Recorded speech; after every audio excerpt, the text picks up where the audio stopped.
is the blood. How do we always get into this? Fall back! Taste this! Bloody hell! Get me on the roof! Thank you, Layla. You better have a plan, Jacob! Don't miss. So, that was fun. Welcome to Redfall. Redfall is our effort to take what Arkane does well, a hybrid of first-person games and RPGs, and stretch ourselves a little bit. Does this work in the open world? Does it work both solo and with co-op players? Can we take all our narrative layers and our improvisational mechanics and our style and spread that out across an open world? For me, Redfall represents our most ambitious title that we've tried to do here in the Austin studio ever.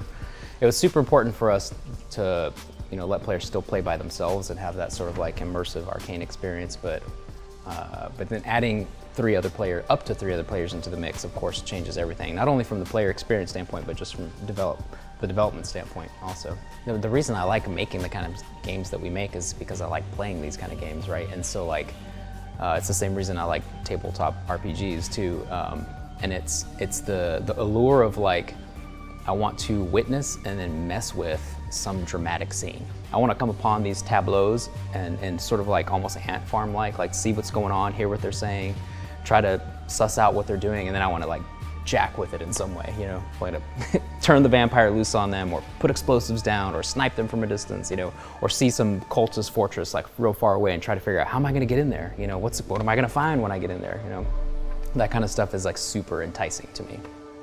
Some of my favorite moments are just this sort of observation about how the world changes, the way we spawn different little vignettes across the world, and you catch people at different points on their patrol route, and day-night changes things, and that's a powerful piece to me. Is wow, I feel like I'm in a living world. Yeah, I'm really excited about the setting of the town of Redfall.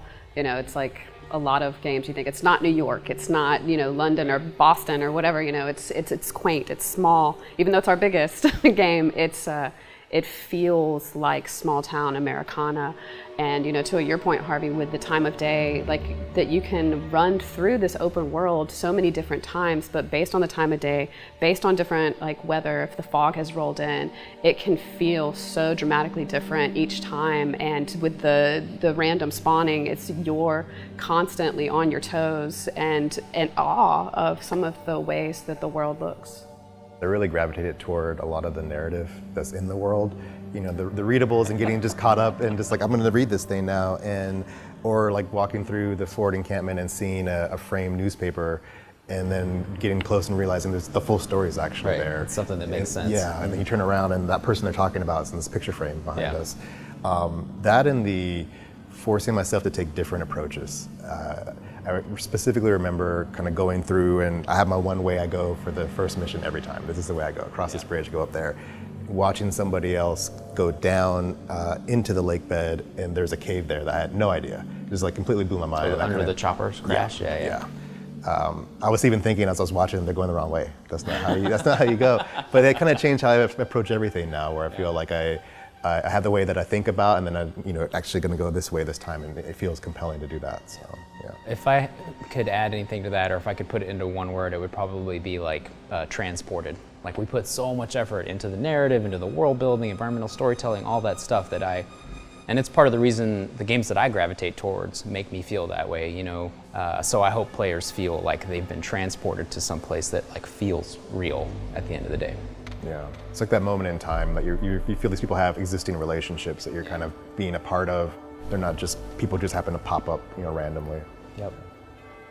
And one word we've used for this game throughout the whole time is spooky. We're not a horror game, so I hope there's not jump scares per se, right? There may have been mimics. a few. Yeah, I was there's been a few in Prey. But so I hope people feel they can take the time to explore, but there is still that edge that there could be anything right around the corner. So you're not necessarily standing up in your seat from fear, but hopefully there's that little bit of spooky element that you just never know what you're going to encounter.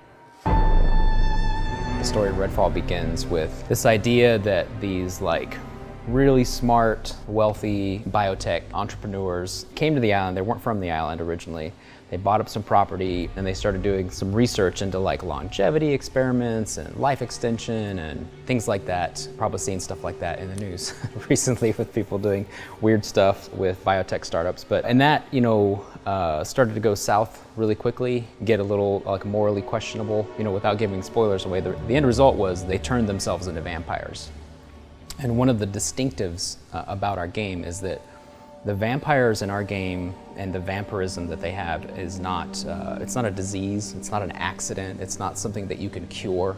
It's not like, oops, I got a cold and let me take this medicine and get rid of it and now I'm back to my normal kind self or whatever. The people who became vampires and the people who become vampires in our game, in a sense, they already were vampires on the inside, right? It's more like a metamorphosis, not a disease that they caught. And so it's definitely this like horrible evil that's like taken hold of the island that needs to be resisted and fought. They're not innocent people that you're trying to save. And they slowly, like a frog boiling in water, they slowly took over the town and consolidated all the power. And that's where players find themselves now at the beginning of the game. We wanted to do something that was recognizable as vampires, but also a fresh take, or a less common take. So, if they don't have fangs and they're not afraid of the sun and they don't drink blood, then they're not vampires. They have to have those elements to be vampires, basically. But we wanted our vampires to be derived from science. But we wanted to avoid the crosses, garlic, running water kind of stuff in lieu of like, these are vampires that wanted this to happen to them. They wanted to live forever, even at the expense of other people, even if it requires the blood of others. They're horrible monsters. None of them are romantic interests or aspirational. Well, they are. I mean, maybe you're into they're them. Like they're beautiful. Most of them are beautiful. They're aspirational. It's like what they envision themselves, that they're just they're great. It's like their own ideal self, They're which is manifesting fancy clothes, and they're stylish. It's like what they themselves envision themselves as. Idealized predators, yeah. And people who play the game will see the ecology of the sort of bootlicking cultists that follow them, that want to be made vampires, and the humans that have been converted. The vampires can modify them in different ways. Not all of them become vampires. Nothing as grandiose as that. Some of them become like different types of familiars that are part of the gameplay ecology, all the way up to the vampires, and then sort of like specialized versions, named versions, like the vampire underbosses and things like that. And then we have a series of vampire gods, which are the most twisted, most changed by the whole process. And those serve as sort of chapter breakpoints across the game. And the vampire gods are like they have the most power. They're the ones trapping you on the island, right? They've pushed the waters back. They're the ones that have blacked out the sun. They're tremendously powerful. I really latched onto the idea of them being dangerous people regardless. Kind of like you were saying, like they're irredeemable in that they're just being unleashed, and you're storing their true self at this point, right? For me, the cultists gave me a really nice view into the vampires, because we were talking about how they've already kind of become their worst self. But I think through some of the conversations with the cultists, you get to discover what that actually means, and just how horrible you have to be to even just get to that point. So yeah, and then you can still end up not being a vampire at the end of the day. So, which is in some ways showing the mirror of how they are really awful, because they may not still turn you into the vampire. Yeah, like Harvey touched on this a little bit a second ago, but like the vampires, first of all, the cultist has to want to become a vampire, and then the vampires have to share some of their blood with them. And so so I always picture that like some of the cultists are like, I hope I get turned into like a really badass vampire and then I can do whatever I want. But the vampires can choose instead to turn them into these other horrible things. Like one of them is called a blood bag, which is just like this grotesque creature that it's like a vampiric version of a milk cow, but it just produces like excess, bloated amounts of blood for the vampires to sip on whenever they're a little thirsty. But I love the writing for the blood bags is that they exalt in it. They love it. Like, look at me, I'm gorgeous. Yeah. Right. the 4 heroes that you get to pick from to play, we deliberately, we set out to say some of them are from the island, some of them are outsiders coming into the island, so you have multiple perspectives. And they represent this like spectrum of like different backgrounds, different play styles. Like, if you're, like I gravitate towards Jacob, who is like probably more stealth oriented because he's got the ability to turn invisible, he's kind of got sniper type skills. He's got a raven that can scout for him. And all the way on the other end of the spectrum, you've got somebody super wacky like Devinder, who's like got a bunch of crazy gadgets that allow him to do bizarre things like, plant javelins in the ground that spark lightning everywhere or teleport around. Or he has a blacklight power that lets him freeze everyone. So he's got a lot of like area of effect abilities, and personality-wise, he's just like he's just super gregarious and interesting and just like zany character. He's an internet famous, cryptid hunter. So I think there's like, with the 4 heroes, there's a little bit of something for everyone. Depending on what your playstyle is and what kind of you gravitate towards in terms of like personality. Yeah, and the funny thing about Devinder is I think he actually wants to be on the island to be researching what's happening. Yeah, it's true. He's happy that, at some level, he's happy that something crazy like this is happening because it validates his like theories or whatever. I think it's also fun to think about who and why are they on the island. Like Layla was living here. She was a college student. Devinder was here for a book signing, right? Lucky him to actually have some content to capture.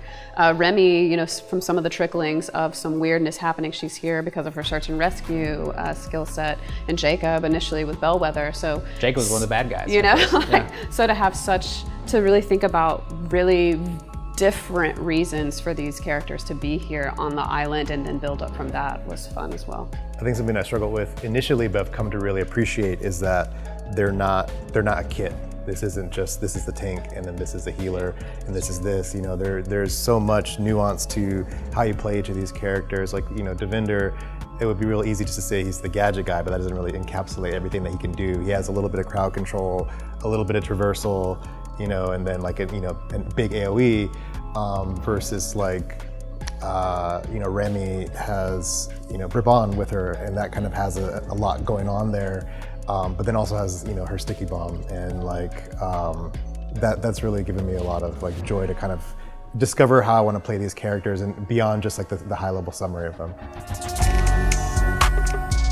So as you're playing through the game, of course there are we've come up with a suite of like really cool abilities and powers for players to choose from, just like we did in Prey and Dishonored. You have tons of options, and if you happen to be playing as like if we all decide to play Layla's or Jacob's, my Jacob might not be the same as yours because I may choose to like really drill down into the Raven skill tree and like max that out before I pick any of the other skills.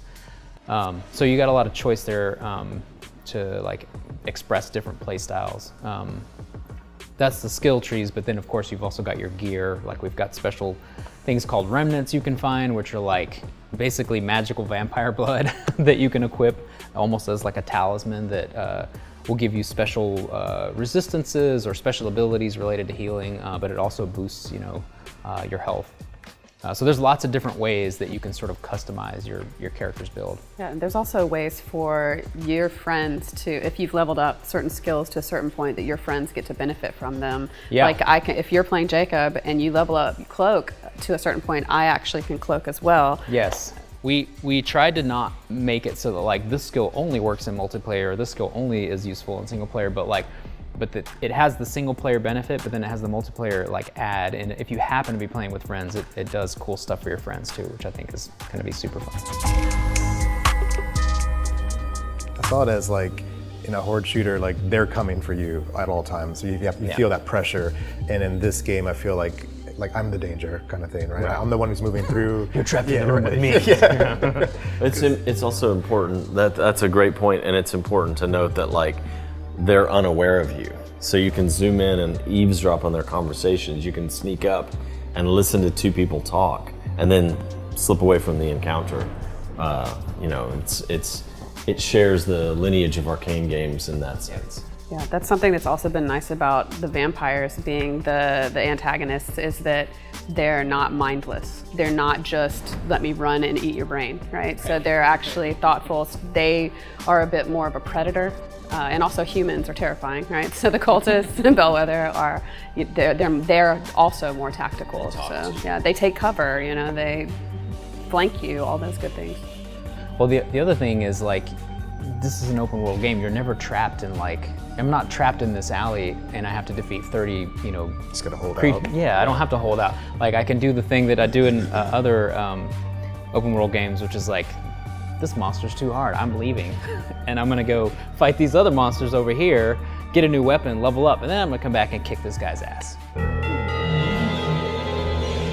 When we started Redfall, we knew we needed, like, you know, guns, because this is part RPG, part shooter. And it was fun to be able to work with modern guns for once. And, you know, we wanted a range from, like, high-end military gear dropped by Bellwether security on the island, all the way down to, like, Grandpa's shotgun found in the attic of this old Victorian house.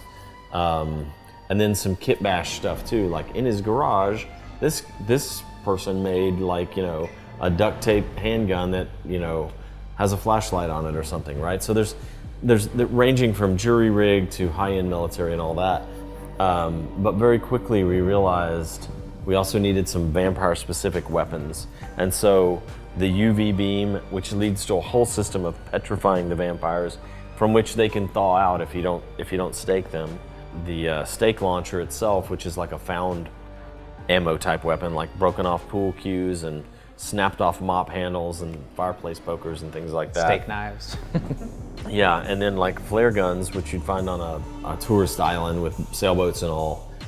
They immolate vampires, and so they become like a little fireball launcher. And so the usual weapons that you love in games, sniper rifles and shotguns and assault rifles and things like that, are fun to play with in our game. And they level up over time, and they have different traits on them, and so you're looking for the one with the right traits that you want. And they have stakes on the end, of course, because you need to be able to stake vampires. Right, again, every time we tweak our fiction in some way, like vampires, it leads to whole systems like staking and petrification with UV light and all that. But in addition to all those guns, we have the set of vampire-specific guns that are you know, unique to the game. The best stake attachment in the game is the garden gnome. You don't like the broken guitar neck? Or? Oh, the broken guitar neck. I'm partial to the harpoon. It looks like a whaling harpoon that's been cut off and put on the end of the rifle. So. We start with something really weird and fantastic, right? Like Dunwall or Space Station. And then we work to make it so that players can understand the space and learn about the environment. But this time we started with something familiar on purpose. Like, everybody gets, like, a small town, you know, on the East Coast. Everybody understands liquor stores and convenience stores and clinics and neighborhoods. So that part is awesome because you're immediately dropped into something you understand. But then the part that I like is then we twist it, right? The vampires, they warp reality around them with their psychic abilities. So the cultists, of course, build weird structures on top of the familiar settings that you'll encounter occasionally, and then the vampires, like, punch these holes through reality and make these little pocket dimensions where they, like, sleep and gather power. And those spaces are some of my favorite because everything's just, like, bent and twisted into this, like, sort of Halloween/nightmare version of reality. And speaking to the size, I think the Talos and Prey was 5 football fields. And the size of Redfall is kind of hold my beer on that one. So we definitely challenged the whole team with making something this big. Yeah. I remember early on there was a moment we were working on District 2, which is a little more rural, and Jim McGill took Talos at scale and dropped it in the middle of the farm that's there. And the district just eats the whole space station. Of course, it's gigantic. It was just the size of the actual, like, farm area. Yeah. And that's just like one mission. Yeah. That's pretty crazy. Ultimately, we hope that players will play single player if that's what they want, and it will feel like an Arkane game. But it's more expansive. It's an open world, but it's not an open world based on the scale of vehicles. It's an open world based on foot. And so it's like a familiar setting, New England, spooky. Traverse the place, go into mom and pop grocery stores, apartments, get on the roof of buildings, And we try to put as many environmental storytelling scenes around as we possibly can. And so it just feels very lived in. I think the thing that's compelling to me about the open world, and this is true in other open world games that I love, but it's just like how easily the player can get distracted, you know, with like some other wondrous thing or some interesting point of interest. Like you always set out with like, I have this goal in mind. I'm going, you know, to the shipyard or the farm to rescue this person or collect this thing. That's my mission. But like it takes me 2 hours to get there because along the way, like a nest popped up, or I saw a vignette with some like cultists who were harassing some civilians that are tied up, or I got ambushed by vampires, you know, or an NPC gave me a little side mission to go check out. There's always something along the way that just like pulls me off the beaten path to check something out or discover something or loot something, and that's just tremendously fun. I'm thankful every day for, like, Arkane is a company where some of us have worked together for 20 plus years or 10 years, or, you know, and there's a lot of cement there socially and a lot of creative chemistry, and even though some people have left and new people have joined us and all that, it's been a blessing to have this team and this game and the company culture, and we're in it together. We're gonna get through this. We're gonna ship our game no matter what, no matter what virus hits us or whatever, you know, so. But during this last few years, it's been a blessing.